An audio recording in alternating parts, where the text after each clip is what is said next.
قیصر و کسریٰ سلسلے وار کہانی۔ دوستو، آپ سے گزارش ہے صحیح معلومات آپ تک اس یوٹیوب چینل کو سبسکرائب اور لائک ضرور کریں۔ میں صرف یہ کہنا چاہتی ہوں کہ میرے شوہر کو دوست اور دشمن کی تمیز نہ رہی۔ ہمیں پریشان نہ کرو شیریں، ہمیں آرام کی ضرورت ہے۔ پرویز یہ کہہ کر مسند سے اٹھا اور عقب کے کمرے کی طرف چل دیا اور شیریں کی خوبصورت آنکھوں میں آنسو چھلکنے لگے۔ جس وقت محل کا داروغہ پرویز کو سین کی موت کی اطلاع دے رہا تھا، کلاڈیوس اور عاصم شاہی مہمان خانے کے کشادہ صحن میں ٹہل رہے تھے۔ کلاڈیوس نے کہا، عاصم، انہیں بہت دیر ہو گئی، میں بہت پریشان ہوں۔ کاش مجھے معلوم ہوتا کہ اس وقت کسریٰ کے دربار میں کیا ہو رہا ہے۔ عاصم نے جواب دیا، پریشان ہونے کی کوئی بات نہیں، وہ بچپن کے دوست ہیں۔ مجھے یقین ہے کہ کسریٰ نے اسے کھانے کے لیے روک لیا ہوگا، لیکن انہوں نے کہا تھا کہ اگر شہنشاہ کا طرز عمل حوصلہ افزا ہوا تو میں یہ کوشش کروں گا کہ تمہیں آج ہی بلا لیا جائے۔ عاصم نے کہا، دن کے وقت کسریٰ کی محفلیں اتنی طویل نہیں ہوتی، ممکن ہے کہ سین وہاں سے فارغ ہونے کے بعد تورج کے پاس چلے گئے ہوں۔ کاش میں تمہارے پاس آنے کی بجائے وہیں ٹھہر کر ان کا انتظار کرتا۔ تورج ان کے ساتھ نہیں گیا تھا؟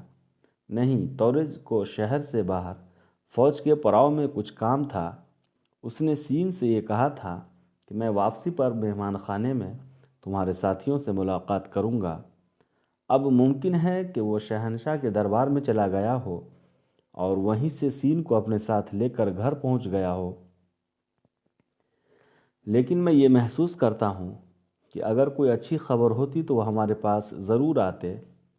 عاصم نے کہا، میں تورج کے ہاں جا کر پتہ کرتا ہوں، ممکن ہے کہ وہاں میرے لیے کوئی اطلاع آئی ہو۔ ان کا گھر شہر کی دوسری طرف ہے، میں گھوڑے پر جاتا ہوں، میں تمہارے ساتھ چلوں گا۔ کلاڈیوس یہ کہہ کر عاصم کے ساتھ استبل کی طرف چل دیا۔ صحن سے گزرتے ہوئے وہ سائمن اور ولیرس کے قریب رکے اور عاصم نے کہا، ہم تورج کے گھر جا رہے ہیں، ممکن ہے کہ وہ شہنشاہ سے ملاقات کے بعد وہاں پہنچ گئے ہوں۔ سائمن نے کہا، عام حالات میں سین کو سیدھا ہمارے پاس آنا چاہیے تھا۔ میرے خیال میں ہمیں ادھر ادھر بھاگنے کی بجائے یہیں ان کا انتظار کرنا چاہیے۔ ممکن ہے کہ ابھی تک ان کی ملاقات جاری ہو، یہ بھی ممکن ہے کہ وہ ابھی تک محل کے دروازے پہ کھڑے اذن باریابی کے منتظر ہوں۔ میں اس مہمان خانے میں کئی بادشاہوں کے ایلچی کو دیکھ چکا ہوں جو کئی ہفتوں اور مہینوں سے ملاقات کے لیے کسریٰ کے حکم کے انتظار کر رہے ہیں۔ عاصم کچھ کہنا چاہتا تھا، لیکن اچانک ایک سرپٹ سوار صحن میں داخل ہوا اور وہ مضطرب سے ہو کر اس کی طرف دیکھنے لگے۔ یہ سوار سین کے ان سپاہیوں میں سے ایک تھا جو شہر کے باہر لشکر کے پڑاؤ میں ٹھہرے ہوئے تھے۔ وہ عاصم اور اس کے ساتھیوں کے قریب پہنچ کر گھوڑے سے کود پڑا اور چلایا، آپ نے سپہ سالار کے متعلق کچھ سنا؟ وہ اضطراب کی حالت میں ایک دوسرے کی طرف دیکھنے لگے۔ بالآخر عاصم نے سہمی ہوئی آواز میں کہا، تمہاری صورت بتا رہی ہے کہ تم کوئی اچھی خبر نہیں لائے۔ سپاہی نے کرب انگیز لہجے میں کہا، وہ مر چکے ہیں۔ وہ دیر تک سکتے کے عالم میں اس کی طرف دیکھتے رہے، پھر اچانک عاصم نے آگے بڑھ کر اپنے دونوں ہاتھ سپاہی کے کندھے پہ رکھ دیے اور اسے بے دردی کے ساتھ جھنجھوڑتے ہوئے کہا، تم جھوٹ کہتے ہو، یہ کبھی نہیں ہو سکتا۔ تم پڑاؤ میں تھے اور وہ کسریٰ کے پاس گئے ہوئے تھے۔ پڑاؤ میں ان کی موت کی افواہ کسی دشمن نے اڑائی ہوگی۔ سپاہی کی آنکھوں میں آنسو چھلک رہے تھے۔ اس نے بڑی مشکل سے اپنی سسکیاں ضبط کرتے ہوئے کہا، کاش یہ خبر غلط ہوتی۔ جب پڑاؤ میں کوہرام مچا ہوا تھا تو ہم بھی یہی سمجھتے تھے کہ یہ خبر غلط ہے، لیکن میں شہر کے ایک چوراہے میں ان کی لاش دیکھ چکا ہوں۔ عاصم نے ایک ڈوبتے ہوئے انسان کی طرح تنکوں کا سہارا لینے کی کوشش کی۔ تمہیں یقین ہے کہ تمہاری آنکھوں نے دھوکہ نہیں کھایا؟ میں نے جو لاش دیکھی ہے اسے پہچاننا ناممکن ہے، وہ کھال کے بغیر تھی اور گدھ اسے نوچ رہے تھے، لیکن وہاں جمع ہونے والے لوگ چلا رہے تھے کہ یہ سین کی لاش ہے۔ سین کے چند دوست جنہیں میں جانتا ہوں وہاں موجود تھے اور وہ رو رہے تھے۔ میں ان سے تمام واقعات پوچھ کر آیا ہوں۔ میں اس جلاد سے بھی مل چکا ہوں جسے زندہ ان کی کھال اتارنے کا حکم دیا گیا تھا۔ فوج کے ایک افسر نے مجھے ان کے کپڑے بھی دکھائے تھے۔ جب لوگوں کو معلوم ہوا کہ میں ان کے ساتھ آیا ہوں تو وہ میرے گرد جمع ہو گئے۔ وہ مجھ سے پوچھ رہے تھے کہ سین شہنشاہ کا غدار کیسے بن گیا؟ اگر وہ بغاوت پر آمادہ ہو چکا تھا تو یہاں کیوں آیا تھا؟ کیا یہ درست ہے کہ وہ قیصر کے ساتھ مل گیا تھا؟ مجھے معلوم نہیں کہ میں نے جنون کی حالت میں کیا کچھ کہہ ڈالا۔ پاس ہی ایک کاہن لوگوں کو یہ سمجھا رہا تھا کہ اگر ایران کے لشکر کی قیادت اس غدار کو نہ سونپی جاتی تو اب تک قسطنطنیہ فتح ہو چکا ہوتا۔ ہم نے شہنشاہ کو بارہا یہ سمجھانے کی کوشش کی تھی کہ ایک رومی عورت کا خاوند ایران کا وفادار نہیں ہو سکتا، لیکن کسریٰ اس غدار کے خلاف کوئی بات سننے کے لیے تیار نہ تھا۔ میں پوری قوت کے ساتھ چلایا، یہ جھوٹ ہے، سین غدار نہیں تھا۔ غدار وہ ہیں جو ایران کے عظیم سپاہی کی موت پر خوشیاں منا رہے ہیں۔ بعض لوگ میری بوٹیاں نوچنے کے لیے تیار ہو گئے، لیکن ایک افسر نے سپاہیوں کی مدد سے انہیں ایک طرف دھکیل دیا اور پھر مجھ سے کہا میں سین کا دوست ہوں اور تمہارے جذبات کی قدر کرتا ہوں، لیکن اب اس جگہ شور مچانے سے کچھ نہیں ہوگا۔ اگر تم اس جگہ سین کے ساتھ چند اور بے گناہوں کی لاشیں نہیں دیکھنا چاہتے تو یہاں سے بھاگ جاؤ۔ اس وقت تمہارے ساتھیوں کے لیے پڑاؤ سے زیادہ کوئی جگہ محفوظ نہیں۔ چنانچہ میں اپنے ساتھیوں کے ساتھ وہاں سے بھاگ نکلا، لیکن تھوڑی دور جا کر میں نے یہ محسوس کیا کہ آپ کو اطلاع دینا ضروری ہے اور میں انہیں چھوڑ کر آپ کے پاس آ گیا ہوں۔ عاصم نے کرب کی حالت میں اپنی مٹھیاں بھیجتے ہوئے کہا، اگر سین قتل ہو چکا ہے تو اس کا قاتل پرویز نہیں بلکہ میں ہوں۔ میں نے ہی اسے موت کا راستہ دکھایا، میں نے ہی اسے صلح کا ایلچی بن کر یہاں آنے پر مجبور کیا تھا۔ کاش میں اس کے ساتھ ہوتا، کاش اس سے پہلے میری کھال اتاری جاتی اور میں اسے یہ کہہ سکتا کہ میں جرم میں ہی نہیں بلکہ سزا میں بھی تمہارے ساتھ شریک ہوں۔ سین کو اپنے مستقبل کے متعلق کوئی غلط فہمی نہ تھی۔ اسے خلدون سے روانہ ہوتے وقت بھی اس بات کا یقین تھا کہ وہ موت کے دروازے پہ دستک دینے جا رہا ہے۔ کلاڈیوس نے ولیرس سے مخاطب ہو کر کہا، تم استبل سے عاصم کا گھوڑا لے آؤ، جلدی کرو۔ ولیرس استبل کی طرف بھاگ گیا اور کلاڈیوس نے عاصم کے کندھے پر ہاتھ رکھتے ہوئے کہا، عاصم اب تمہیں ہمت سے کام لینا پڑے گا۔ ہم جس مقصد کے لیے یہاں آئے ہیں اس کی تکمیل کے بغیر واپس نہیں جائیں گے، لیکن موجودہ حالات میں تمہیں ایک لمحہ کے لیے بھی یہاں ٹھہرنے کا مشورہ نہیں دوں گا۔ خدا کے لیے تم یہاں سے نکل جاؤ اور سین کی بیوی اور بیٹی کی حفاظت کی فکر کرو، ورنہ مجھے ڈر ہے کہ کسریٰ سین کے وحشیانہ قتل کو جائز ثابت کرنے کے لیے انہیں بھی کسی سازش میں ملوث کرنے کی کوشش کرے گا۔ اگر تم کسی تاخیر کے بغیر وہاں پہنچ جاؤ تو تمہارے لیے انہیں باسفورس کے پار پہنچا دینا مشکل نہیں ہوگا۔ وہاں کوئی تم پر شک نہیں کرے گا۔ اگر تم سے پہلے سین کے قتل کی خبر وہاں پہنچ گئی تو خلدون کے دروازے تمہارے لیے بند ہوں گے اور تم ان کی کوئی مدد نہیں کر سکو گے۔ یہاں رہ کر تم ہماری کوئی مدد نہیں کر سکتے۔ مجھے بدترین حالات میں بھی کسریٰ سے یہ توقع نہیں کہ وہ ہمیں موت یا قید کی سزا دے گا۔ ہم ایک ہار ماننے والے حکمران کے ایلچی ہیں۔ ہمارے ساتھ بڑی سے بڑی بدسلوکی یہ ہو سکتی ہے کہ ہمیں دھکے دے کر دست گرد سے نکال دیا جائے، لیکن تمہارا معاملہ ہم سے مختلف ہے۔ تم سین کے دوست ہو اور وہ تمہیں کسی نیک سلوک کا مستحق نہیں سمجھیں گے۔ اگر ہمارا انجام انتہائی عبرتناک ہو تو بھی تم ہماری کوئی مدد نہیں کر سکتے۔ لیکن عاصم کے ذہنی اور جسمانی قوت شل ہو چکے تھے اور وہ پتھرائی ہوئی آنکھوں سے کلاڈیوس کی طرف دیکھ رہا تھا۔ کلاڈیوس نے اسے جھنجھوڑتے ہوئے کہا، عاصم اگر تم کو اپنی جان کی پرواہ نہیں تو کم از کم یہی خیال کرو کہ تم اس دنیا میں فستانیہ کا آخری سہارا ہو۔ عاصم نے چند بار فستانیہ کا نام دہرایا اور اس کے دل میں زندگی کی ہلکی ہلکی دھڑکنیں بیدار ہونے لگی۔ پھر اس نے مڑ کر دیکھا اور ولیرس اس کا گھوڑا لے آ رہا تھا۔ اس نے اچانک بھاگ کر اس کے ہاتھ سے گھوڑے کی باگ پکڑ لی، لیکن پھر تذبذب کی حالت میں اپنے ساتھیوں کی طرف دیکھنے لگا۔ کلاڈیوس چلایا، اب سوچنے کا وقت نہیں عاصم، خدا کے لیے جلدی کرو۔ سپاہی نے اپنے گھوڑے پر کودتے ہوئے کہا، چلیے میں آپ کے ساتھ چلتا ہوں۔ عاصم ایک گہری سانس لینے کے بعد گھوڑے پر سوار ہو گیا، لیکن ابھی وہ بیرونی دروازے سے چند قدم دور تھے کہ چند مسلح سپاہی نمودار ہوئے اور نیزے تان کر ان کے سامنے کھڑے ہو گئے۔ اگر عاصم بھاگ نکلنے کی کوئی امید ہوتی تو وہ شاید دو چار آدمیوں کو کچل ڈالنے سے بھی دریغ نہ کرتا، لیکن آج وہ قوت فیصلہ جو اسے پہاڑوں سے ٹکر لینے پر آمادہ کر دیا کرتی تھی جواب دے چکی تھی، اور وہ خون جو خطرات کے وقت اس کی رگوں میں بجلی بن کر دوڑتا تھا منجمد ہو چکا تھا۔ پیادہ سپاہیوں سے پیچھے کشادہ سڑک پر بھی چند سوار دکھائی دے رہے تھے۔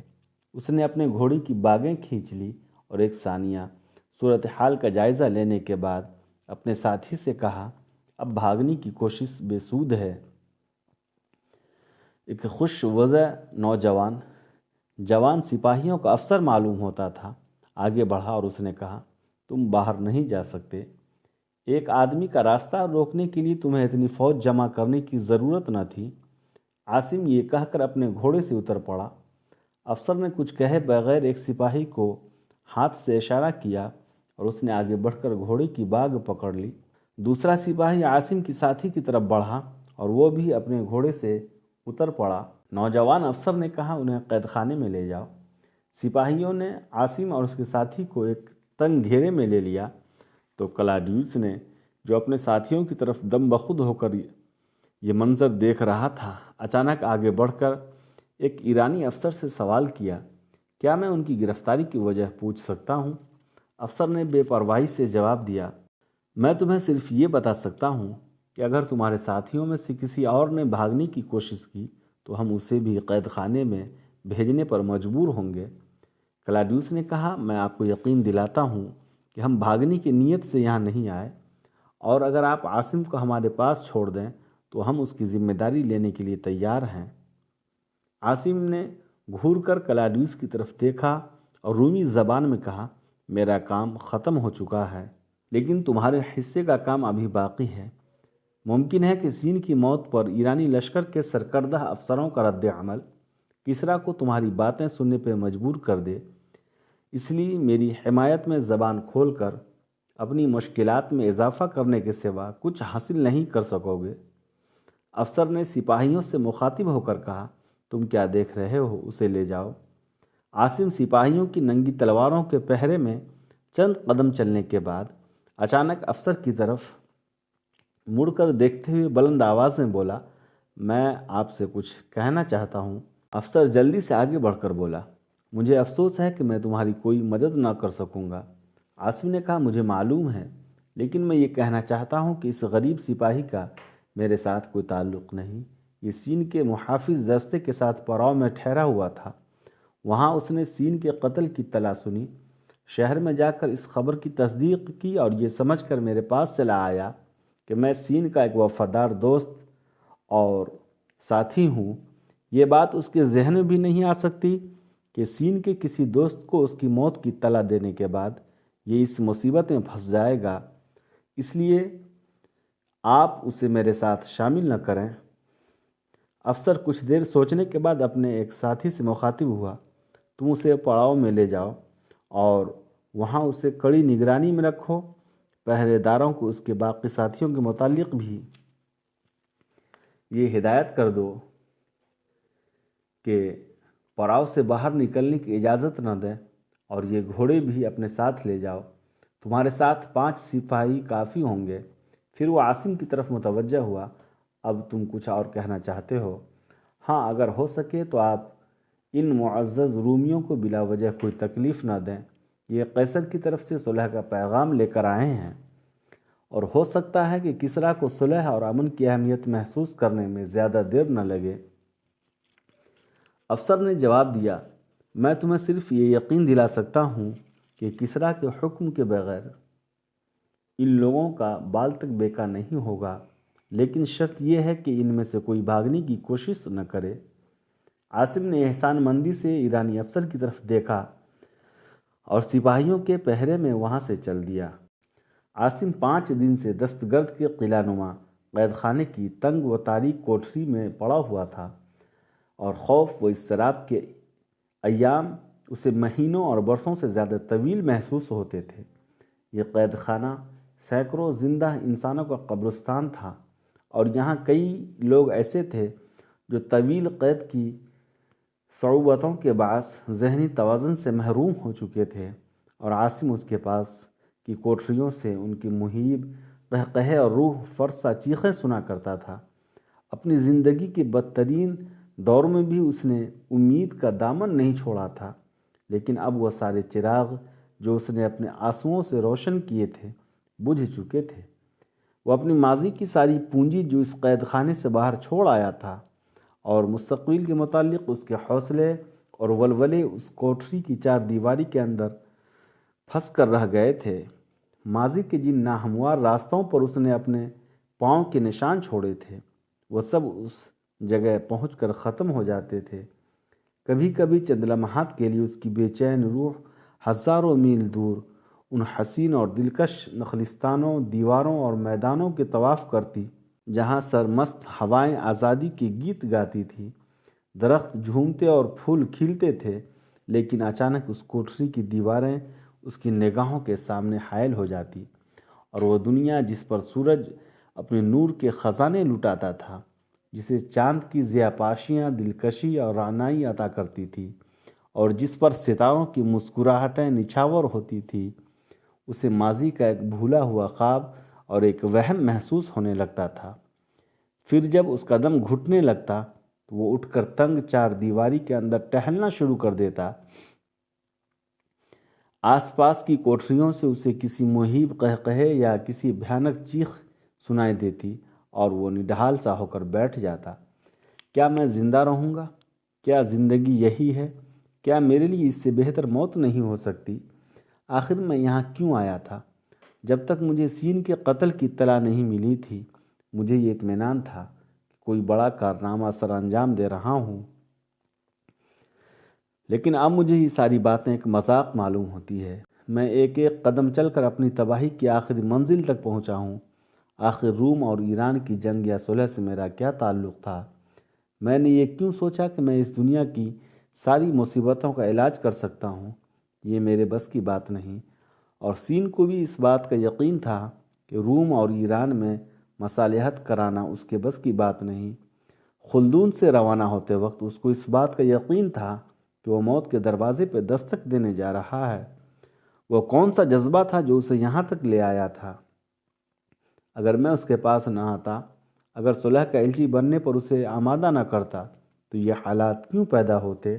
پھر انتہائی کرب کی حالت میں وہ اپنی مٹھیاں بھیج کر چلاتا، میں سین کا قاتل ہوں۔ میں نے اسے وہ منزل دکھائی تھی جہاں موت اس کا انتظار کر رہی تھی، لیکن مجھے کیا کرنا چاہیے تھا؟ میں کیا کر سکتا تھا؟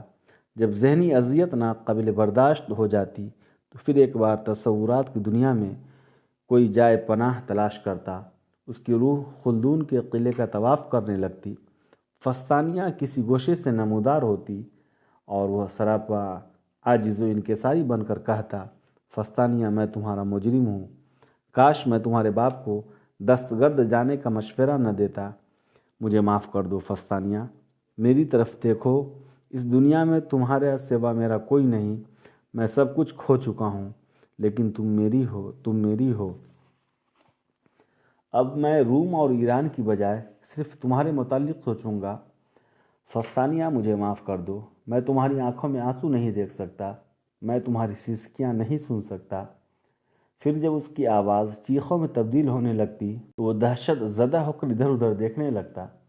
اس کے خیالات کا تسلسل ٹوٹ جاتا اور وہ حسین سپنوں کے موتی بکھر جاتے۔ باہر کی دنیا پھر ایک بار کوٹری میں دیواروں کے ادھر روپوش ہو جاتی، لیکن کچھ دیر بعد اسے یہ پھر محسوس ہونے لگتا کہ فستانیہ اس کی روح کی گہرائیوں سے نکل کر ایک بھیانک خلا کو پر کر رہی ہے، اور اس کے آنسو اور اس کی مسکراہٹیں اس کے دل میں زندہ رہنے کی خواہش بیدار کر رہے ہیں۔ ہر روز ایک بار اس کی کوٹری کا دروازہ کھلتا اور پہرے دار عاصم کو کھانا اور پانی دے کر چلے جاتے۔ شروع کے 2 دن اس نے کھانے کو ہاتھ نہیں لگایا، لیکن تیسرے دن قید خانے کا ایک افسر اس کے پاس آیا اور اس نے کہا، ہمیں تورج کا حکم ہے کہ تمہیں یہاں کوئی تکلیف نہ دی جائے، اور ہم نے تمہارے لیے یہ عام قیدیوں سے بہتر خوراک کا انتظام کیا تھا، لیکن مجھے معلوم ہوا ہے کہ تم کھانے کو ہاتھ نہیں لگاتے۔ یہاں فاقہ کشی سے صرف وہ قیدی مرنے کی کوشش کرتے ہیں جو چاروں طرف سے مایوس ہو چکے ہوں گے۔ اگر تورج جیسے لوگ تمہارے ہمدرد ہیں تو تمہیں اس قدر مایوس نہیں ہونا چاہیے۔ جو شخص سین کا ساتھی رہ چکا ہو اسے اس قدر بددلی کا مظاہرہ نہیں کرنا چاہیے۔ مجھے یقین ہے کہ فوج میں سین کے بے شمار ساتھی تمہاری رہائی کی کوشش کریں گے۔ اگر تم اس دنیا کی تمام دلچسپیوں سے منہ نہیں موڑ لیا تو تمہیں زندہ رہنے کی کوشش کرنی چاہیے۔ کسریٰ کو اپنی رائے تبدیل کرنے میں دیر نہیں لگتی۔ ہم نے کئی وزیروں اور سپہ سالاروں کو تختہ دار پر لٹکے دیکھا ہے اور کئی خوش نصیب قیدیوں پر انعامات کی بارش ہوتے دیکھی ہے۔ عاصم نے ملتجی ہو کر کہا، آپ تورج کو میرا پیغام دے سکتے ہیں کہ میں اس سے ملنا چاہتا ہوں۔ میں تورج کو تمہارا پیغام دوں گا، لیکن موجودہ حالات میں شاید وہ کھلے بند تم سے ملاقات نہ کر سکیں۔ شاید تم کو چند ہفتے یا چند مہینے انتظار کرنا پڑے۔ ہو سکتا ہے کہ کسی دن وہ تمہاری رہائی کا حکم لے کر یہاں پہنچ جائیں۔ قید خانے کا افسر عاصم کی ظلمت قدم ہی امید کی ہلکی سی روشنی چھوڑ کر چلا گیا۔ چنانچہ اس نے پہلی بار پیٹ بھر کر کھانا کھایا اور دیوار سے ٹیک لگا کر اپنی رہائی کی تدبیر سوچنے لگا۔